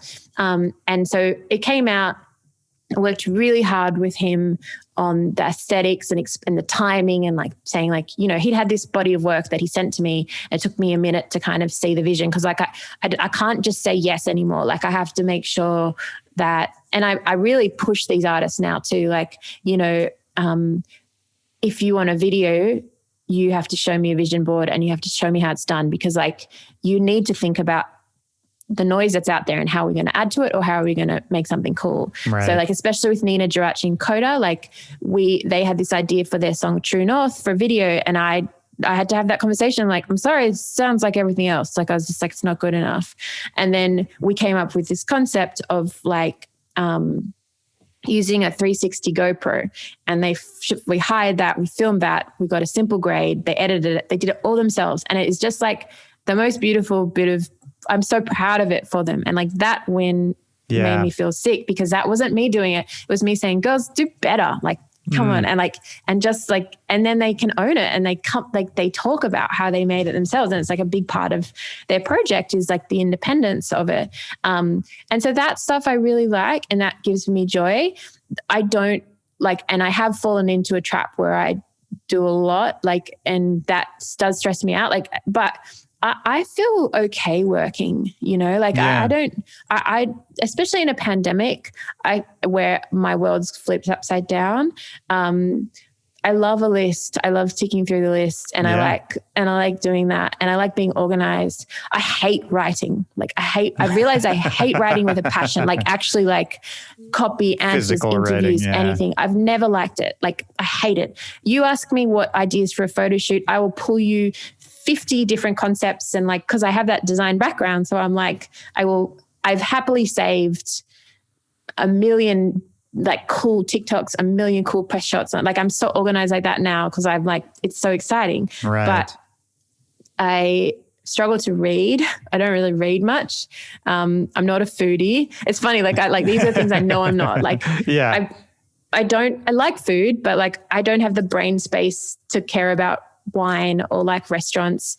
And so many of my friends do. So instead of like, I think I'm actually okay to cater for, because people know I will just go to anywhere. Like they're like, yeah, like especially when I travel. Cause like, you know, some people will come and be like, I've got to go to this place. I've got to see that. I'm just like, let's just go where it's easy and we can hear each other. Like, and it's which nice. Is at the end of the day, I think the most important thing. I mean, how did you find it when you did start first really traveling for music and first touring heavily and all of that? Because I always did. Like I was doing that. Like it's been like, I've been DJing for like 11 or 12 years, and coming from Wagga too, we would travel every holidays to Sydney. And every time I had to go somewhere for work or school or like anything like slightly extracurricular, like my football team that I play, like my soccer team, every weekend we would drive 3 hours to play the game. So traveling just comes from being a rural kid. You don't really, an active rural kid. Yeah. So like, by the time you started touring, you think it was just kind of second nature, the rhythms of that kind of lifestyle. And also given my dad, like we went to Egypt a few times as kids, like, you know, we traveled overseas as holidays because that's what his family was. Like it just was in my nature. And I used to get more FOMO than I do now, but I think I just am like, I don't get any FOMO right now. Like I'm like, oh, whatever. We're all doing everything. There's not that much going on. There's none. But I love flying. I love the plane. Like I miss flying. I miss packing. Like I like it. And because I have done those boring things, like I've bought an apartment, I've got some real nice steps already done the last 5 years of pretty much being like without a house, like, cause I got rid of it and like just traveled and Airbnb and stayed with friends. And like, we'd get like, me and Swick would get like months at a time. Like we'd just go wherever. I feel like that I don't feel displaced. And I think this year was kind of the hardest to get rid of that feeling, because I didn't have a home base. And so that's why, like, even though I'm only in this house momentarily, I bought paintings. I bought some stuff from home. So I was like, I just want to feel like it's a little bit more mine. But I'm like, all my main stuff like is in, my parents have a kind of like a cottage in another part of the region. And so all my actual, like if I was to like move somewhere, which maybe I will in a couple of months, that's where all my stuff is. But I sold all my furniture. I don't have anything. I don't really. So like traveling is fine. And like, yeah, you're set up for it. Yeah. Yeah. And I like, it's funny. I like wearing the same clothes. Like, I know that sounds really weird, but like, I like that I'm not known for people know that I care about how I look and my fashion, but I'm so glad I'm not an influencer. Like, right. Yeah. I just don't care enough about, that's switching it up. That's a whole nother job. Yeah. Yeah. I remember listening to your interview with Cray, and like, it really hit me how much she has to work, like how much she has to do. Like, I remember that very well too. Like even in the moment, I remember being struck by that. Yeah. And it is a job. So now I think about it, even with the TikTok thing, and maybe I'll change in a couple of months, but I like it. And so I've kind of put on my like schedule, because I live meticulously by a calendar. I love that. And I remember actually hearing an interview about Ryan Seacrest, like he's micromanaged, like from showers to like. Oh, wow. And Swicker's the opposite. So like that's our big difference. I had him added to my calendar, and he told me to delete himself because it was giving him anxiety. But I do know like how it works now. So like I'm going to see him, and then I have cleared my days. Like right. I'm like, because he's got songs to finish. He wants my ear. Like we work really well in the studio together. I care, I listen, we've got some fun stuff to work, so I want to make sure I'm not working those days. So that's how I kind of manage my headspace. And honestly, like, I'm not very good on my own. That's the one thing that I'm not good at relaxing. And that's what the pandemic's kind of done well for me a little bit, because I've been able to just have days to do nothing a bit, because there's not much choice. I just think like the pandemic has been so good for so many things. Like I'm really proud. I probably wasn't ready to do this label stuff with the year given, but now I feel quite good about it. I'm excited. Financially, we made like the tiniest bit of money, like, little things that like we're in the green, things come out and I can sign more, I can offer more. And I feel like that wouldn't have been possible with the year that I had planned. And actually like I put out a club song like 3 weeks ago, like this song called Busy. And it was I really like that song. Yeah. Thanks. Cause it reminds me of our 20s. I don't know why. Like, that's what I liked. Like, that's what I liked about it. Like, I was like, well, let me just say this, because I was listening to Busy, and I was just kind of going through your Spotify before we came to talk. And one thing that tied a lot of your productions together for me was that there was this kind of, it's hard to categorize your sound. It's hard to define it, but it's the through line for me was there was sort of that energy. There's a similar energy and a similar like perspective to all of it, where if I'm sitting at home listening to it, sometimes I'm like, I don't know what to call this. I don't know where to mentally place this in my head. Yeah. But if I heard this at a club, I would go crazy. Like that's, and a lot of your music, I feel like, regardless of what it sounds like, falls into that category. Yeah.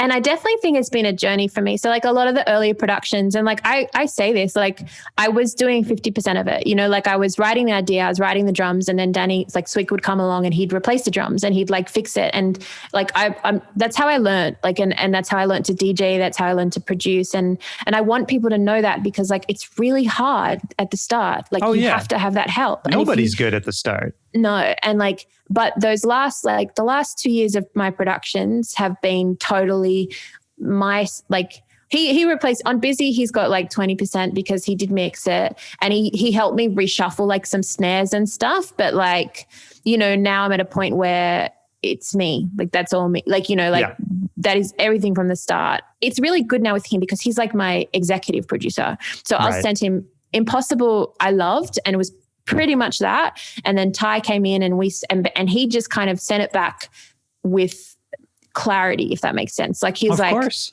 Yeah. He's just, and then I played it to Magnus, like Cashmere Impossible, and he's like, pull it back even more. So like Magnus used to be the guy that I go to make it weirder, and now I'm the guy to make it like right.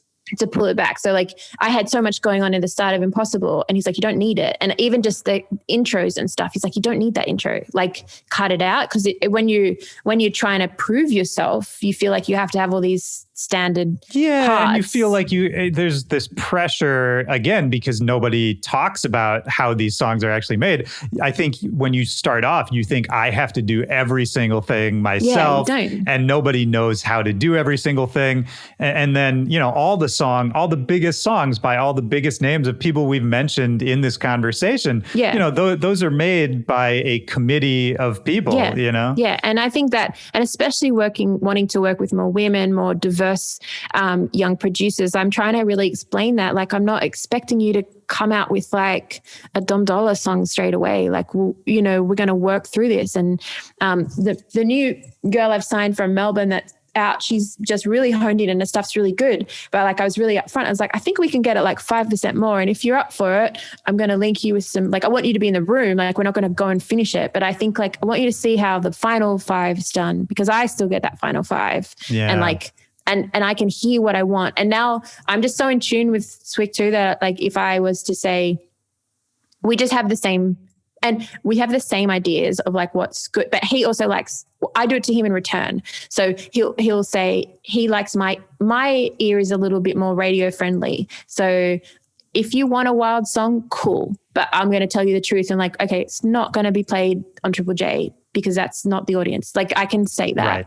Right. But I can also pick out like the simplicity, and working with Coda Banks and Nina Geraci, like those girls are so experimental at the moment.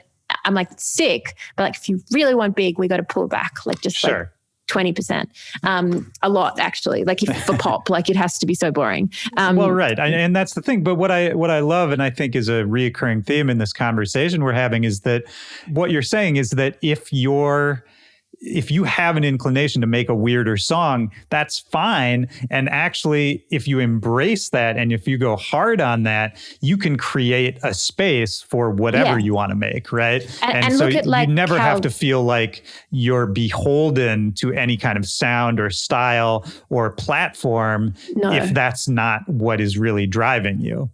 Exactly. And like authenticity is key, but also communication. So like I've had a lot of talk about royalties in this conversation, and I've been really advocating for that conversation to be in the open more, because it's so confusing.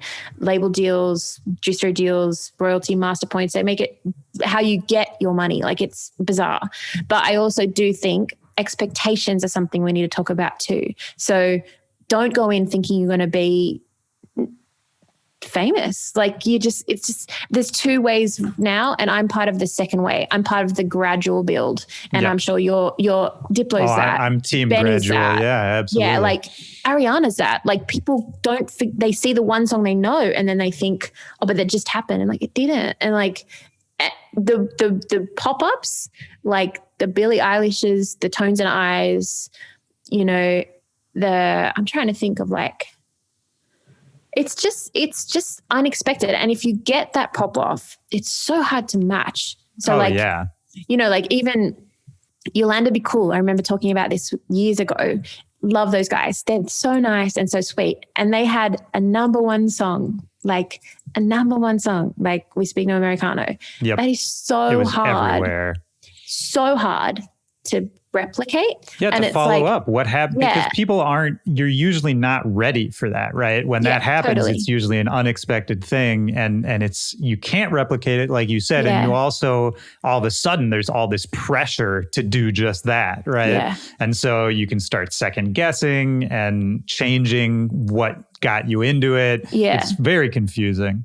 I love working with emerging artists, and I think that's been a staple through my career, whether it's been with Heaps Decent, whether it's been on the radio. Like, I love talking to people that have a vision and have a dream and are inspired. And like, I'm very grateful. I would have, you know, sometimes I'm like, should I have just like lived in America during the peak? Like, but I'm actually pretty grateful with where I am, and having done this hard work for the past 4 years. When the pandemic happened, I actually felt like I felt like I'd had a startup for 4 years. I still feel like I have a startup, but like, I feel a little bit more in control. And like, even, you know, when I talk to Anna about stuff, like I'm not the friend that's like, yeah, that's great. I'm like, okay, so why would you do this? Like, you know, like we have really real conversations. And same with the artists I work with. Like I work with Coda Banks. She's a pop singer. She's got some really cool stuff happening and I can get her in really good rooms. But this year's been hard for young artists that can't tour. Like we were meant to go to South by, like we're meant to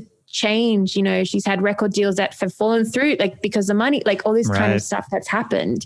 And I feel like it's like, I don't know what other kind of person in their life without my experience, how, like, I feel really sorry for people that haven't been as lucky as I have, because I can find a win in everything kind of like, I don't want to believe that. And you just got to keep going. And it's so cliched, but if you are the kind of artist that only wants to make music and wakes up every day and sings and wakes up every day and makes a beat, stick with it. Cause like, that's what Dom Dollar is. Like Dom's been around, he's blowing up right now, but that I have known Don for 10 years, you know, like he has just been putting in the work and doing it. And you have to believe that happens, because otherwise. Oh, absolutely. Yeah. And that goes back to the sort of overnight success myth you were talking about before, right? Is that, there's so many, you know, you become aware of somebody at a certain point, but that's just, you know, the tip of the iceberg that's sticking out and you never see the rest of it. I mean, you know, you mentioned Alice in Wonderland earlier. She's another one where, I know just she opened for me. I used to tell, that's my favorite thing. Me and Anna, like, well, I mean, Alex used to open for us. Well, not only that, I mean, didn't she used to like work the door at the club, right? Like even before Alex, that. We were aligned, but we were different crews, because Alex was pretty shy and she's still shy. So like you'd see her around, you'd do all this, but we were in very different crews, but we knew everyone. So she would be on different parties, but we'd go them and play them the other night. So if they booked, it's hard to explain, but like we're obviously friends and there's heaps of respect for each other. And that's grown over time, definitely. Yeah. And I think as well, like there could have been a point where everyone was putting us up against each other, like Anna as well. But it's just, I'm so glad we are strong women that were confident in what we do, because otherwise, like, it's really sad when you see that, because we should all, like, I cannot be a fan of someone's work. Doesn't mean I have to disrespect them. Oh, of course. And sadly, I think because there's so few comparatively, I think there's a growing number of women who make music and DJ, but comparatively compared to men.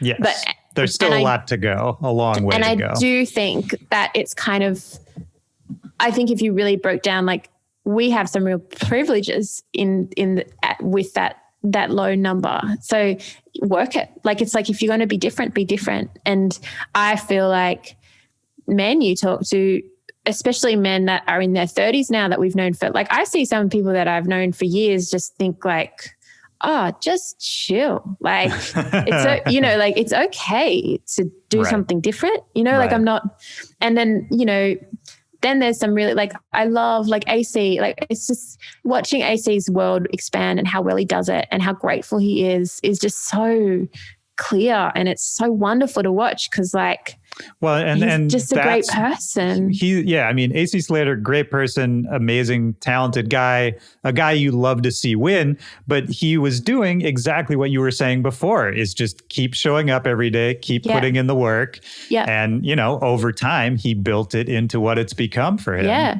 And I've spoken to him not recently, like a year or two ago, and because I like, he would come to Australia so much, and like we were quite tight for a while because we'd see each other like every 6 months. And I remember he just said, like, I know this is not going to last forever. Like, it's like that acknowledgement. Yeah. And if someone said to me, Nina, you'll never play another club show again in this world and how we are, I would be okay with that, because obviously I'd miss it, but I'm also very grateful where I am, and like I can still offer my services another way. And I think that's like how I haven't collapsed into a heap this year. You find a win in everything, right? That's I think the secret to it. Yeah. And I think I've kind of covered like points where I think I would like more, I guess like there's still opportunities I want, and I'm still going to get them. But instead of doing it for the system and the man, like I want to do it like, I don't even want the jobs I was talking about. I just want to be asked to say no. Like, it's like, you know, it's just like, I just want that. I love that. Well, I mean, looking out into the future, you were just talking, you know, there's still goals you have in mind. There's still rungs to climb. What are you planning? What do you got coming up? Anything you want to let people know about, or just kind of anything you're excited about coming up for you? Well, I'd like people to follow the label. I've just started a list on Spotify through Spotify. It's called TrackIDs. I'm like going to really, I used to do it a lot, like curate playlists and stuff, and it just got to be exhausting. But now I've got like a focus and one that is going to work with Spotify. So like that's been a real win, because I've just been like, I feel like my taste is a little different to what they have on their playlist. Yes. So, well, and to make it clear to people, this is not just, you know, a random Spotify playlist. This is, you're part of a very select group of DJs. I think there's 45 of us. Yeah. Who Spotify asked to curate these playlists. Yeah. Yeah. And so I'm going to push that over summer, like my summer. Just follow the label. Cause like, I think if the label NLV Records is just, I just think like, I remember, this is so like clang name drop, but like, I do remember Boys Know saying to me, it just takes one record and then everyone takes notice. And I think about that all the time. And like, it's been a nice year, because every now and then I'll just get this email from someone, like my friends who run Motoric, and like Andrew just wrote me an email, like after I kind of sent off my little, it was just like this nice email. It's like, you know, it's so great to see what you've done. And also there's a sound, and like, we always look forward to listening to what you do. And it was just, you know, I think that's a big thing for 2020 is like, and I tell everyone this, just say thanks for emailing, like, or like reply, or like, you know, we're so lost and alone right now that you can't underplay how a simple generosity and courtesy can make someone's morning. You know? Yes, absolutely correct. And I think people are more open to it too, especially in the music industry world, where I think a lot of people start off, the default is a lot of walls up, you know? But I think, just everyone's a little vulnerable right now. And not only can you be a good person and just, you know, be nice to other people, but you can make connections right now in a way that I don't think you could at other times. Yeah.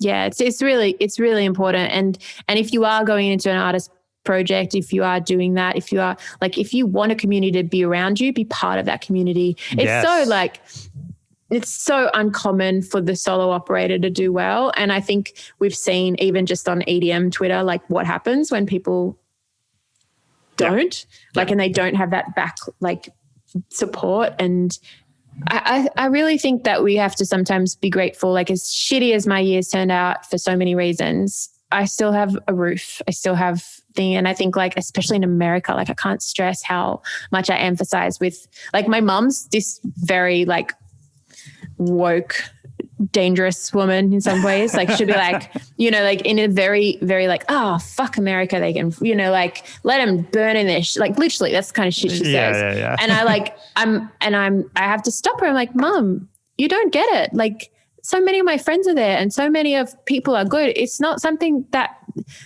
like, America didn't ask for this. This is not what's, you know, and I do win every time. And she's like, but it's that so quick to be like, you know, I don't think she realizes, because she doesn't travel as much as I have. Like, I remember doing the Cashmere Cat bus tour just after Trump got elected, and I was nervous about it because I was doing the middle states, and I thought, just, you see the map, it's all red. It's like, this is going to suck. And then you think about it, and everywhere we'd find the nice coffee shop, like, I don't want to blanket it, but, like, I don't know how many Trump supporters are going to Cashmere Cat show. So, like, you never know. You never know. Yeah. But it's usually queer internet kids, like, that jump on that.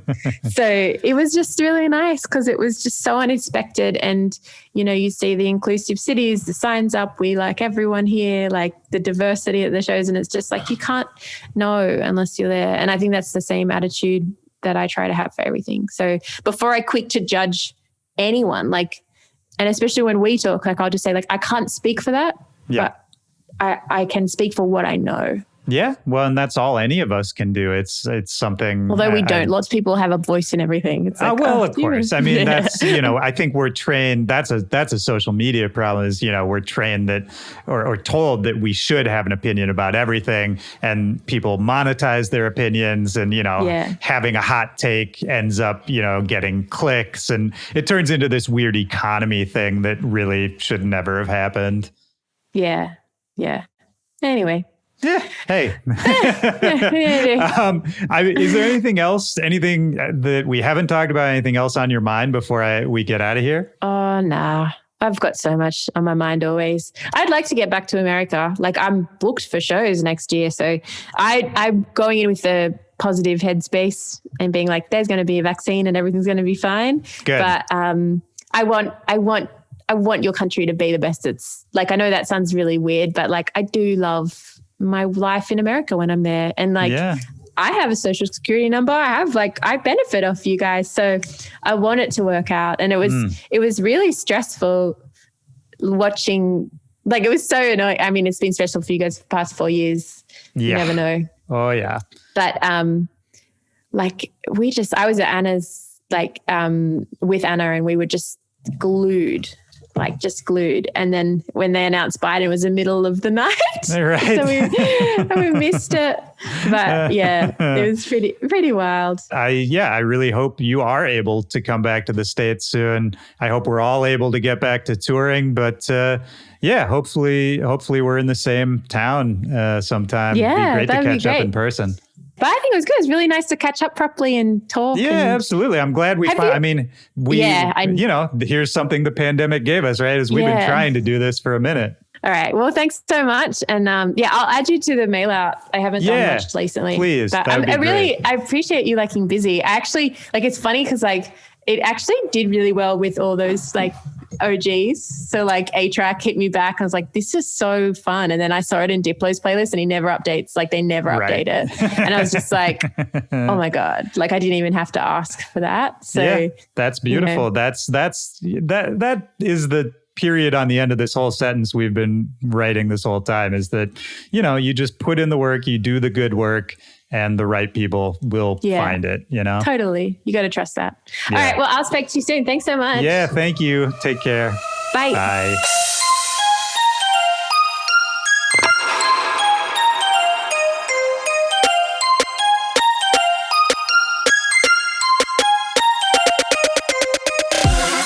All right, that's the show. Shout out to Nina Las Vegas. Thanks for coming on the show. Finally, we worked it out. It was great to have you. For everybody out there listening, I hope you enjoyed that as much as I did. Don't forget, you got to go follow Nina. You got to keep up to date with everything that she is doing. And there is a link in the description of this episode where you can go and do just that. NLV Records, Heaps Decent, the amazing outreach organization that she helped found, as well as all of her solo material. There's a lot going on, so go keep up with her. You can keep up with me as well at Willy Joy or at BackToBackPod on all social media. BackToBackPod@gmail.com is the email address. And also in the description, you're going to find another link to come join the Back to Back Discord. You already know what the deal is, man. Get on board with Discord. Come join up at the Back to Back community. It's a great group of people. We would love to have you join. And that's the best way to come talk to me. I'm in there every single day hanging out. I'd love to talk to you as well. That's it for this week. I hope everybody out there is doing well. It's been a tough little period of time here, guys, for multiple reasons. A lot of craziness going on in the world, a whole lot of craziness going on in America right now. But wherever you're at, whatever you're doing, I hope you're safe. I hope you're healthy and happy. I hope life is going the way you want it to, and that you are moving towards accomplishing whatever you're trying to accomplish in this world. I'm always around if you want to reach out, need advice, suggestions, comments about the show. If you want to support the show, the best way to do that is just helping us to spread the word. Tag us in your stories, put up a tweet at Willy Joy or at BackToBackPod are the handles. That really does help us out. Let people know they should be tuning in. Anytime I see us getting tagged, I'm of course going to be replying, reposting, generally interacting with you, saying hi, getting to know you. That's one of my favorite things to do. So shout out to all the supporters out there. Shout out to anyone who's hearing my voice who listened to this whole episode. I loved it. I really liked this one. I hope you did as well. And that's about it for this week. Starting off January real strong, 2021. We're just getting started, guys. I got so much coming up for you, and I can't wait for you to hear it. Take care of yourself, take care of the people around you, and I will talk to you next Tuesday. For Back to Back, this is Willy Joy. Peace.